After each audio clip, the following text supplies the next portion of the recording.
थांबा थांबा थांबा 2 मिनिटात तुम्हाला दाखवतो. अख्खी ढांपीच खाली पाडली आपण शेवगा शेंगाची. हा कशा आहेत शेंगा आत्ताच ताज्या खाली पाडल्यात म्हटल्यावर भारीच असणार. तर नमस्कार मित्रांनो.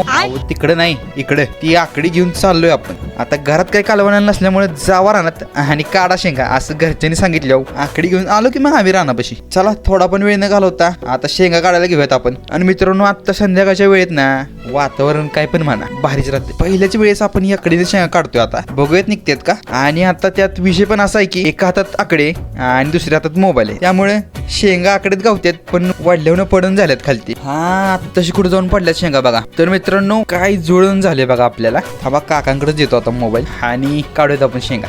आता म्हणलो एक एक करत काढत बसण्यापेक्षा अख्खी ढांपीच खाली ओढून टाकूया. मग काय वडली ढांपी खाली कुठं खेळत बसता. एक एक शेंगावारी एकदमच काय असेल ते विषय करून टाकायचं. काय म्हणणं आहे मग तुमचं टाका मग कमेंट करून लगेच. आता बघा या एकाच ढांप्याला एवढ्या शेंगा लागल्यात निघाल्या का नाही एकदमच. बरं चला सगळ्या शेंगा तर आता आम्ही काढून घेतो. मग भेटूयात आपण पुढच्या व्हिडिओला. तोवर जय शिवराय जय श्रीराम जय शंभूराज.